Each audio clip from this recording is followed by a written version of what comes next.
রানাঘাট লোকসভা কেন্দ্রের তৃণমূল প্রার্থী মুকুটমণি অধিকারীর সমর্থনে শান্তিপুর হিজলি মোড় থেকে বাগাছড়া তড়িৎসংঘ ময়দান পর্যন্ত 500-রও বেশি মোটর সাইকেল নিয়ে হুডখোলা গাড়িতে ভোট প্রচার করলেন রাজ্যের ভারপ্রাপ্ত মন্ত্রী তথা সঙ্গীতশিল্পী বাবুল সুপ্রিয়। এদিনের এই র্যালিতে উপস্থিত ছিলেন শান্তিপুর বিধানসভার বিধায়ক ব্রজকিশোর গোস্বামী, প্রাক্তন সভাধিপতি তথা বর্তমান জেলা পরিষদের সদস্যা রিক্তা কুণ্ডু, শান্তিপুর ব্লকে তৃণমূল কংগ্রেসের সভাপতি সুব্রত সরকার সহ একাধিক তৃণমূল কংগ্রেসের কর্মী ও সমর্থক। রাস্তার দুধারে সাধারণ মানুষের উপস্থিতিও ছিল চোখে পড়ার মতো।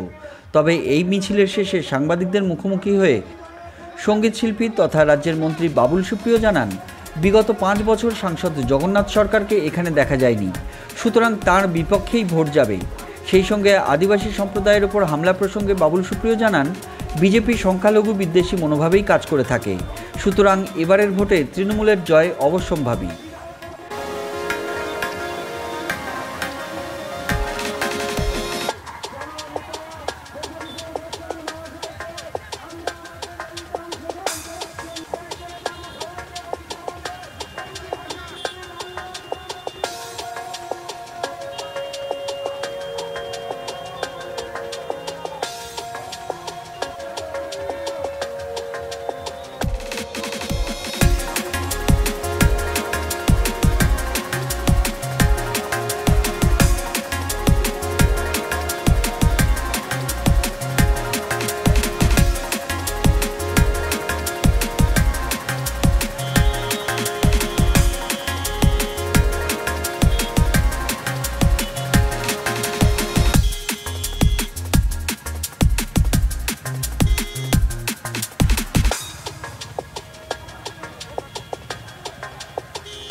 মুকুটমণি অধিকারী ভোট প্রচারে আসলেন, কি মনে করছেন কি ভোটে? ভাই আপনি নিজেই দেখুন, ক্যামেরা তো মিথ্যে কথা বলে না। আপনি চারদিকে দেখছেন যেরকম মানুষের যেরকম স্বতঃস্ফূর্ততা, বিজেপির বিরুদ্ধে যে বিদ্বেষ বা রাগ, জগন্নাথ সরকার এখানে কিছুই করেনি, ওনাকে দেখাই যেত না, কিছু করেননি।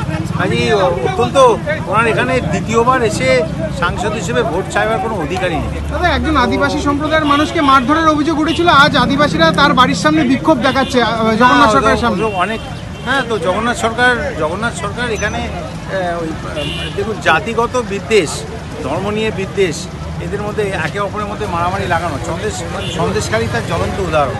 কাজে এরা বিভিন্ন জায়গায় এই করছে। এখানে আবার আমি শুনলাম বিজেপির একজন বড় নেতা সেখানে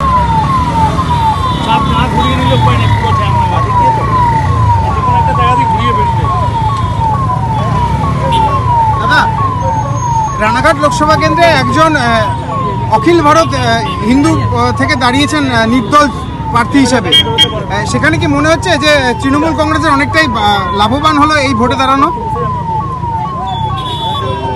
দেখুন, নির্দল হিসেবে অনেকেই দাঁড়ায়, তার পেছনে অনেক রকমের অনুসন্ধান থাকে, কিন্তু এক্ষেত্রে অনেকের কাছে একদমই ম্যাটার করে না। তৃণমূল কংগ্রেস তার নিজের শক্তিতেই জয়লাভ করবে, এটাই হচ্ছে সবচেয়ে বড় কথা। কে কোথায় নির্দলে দাঁড়িয়ে কী করলো সেটা আমাদের নিউজ ওয়েব ইন্ডিয়া, রানাঘাট।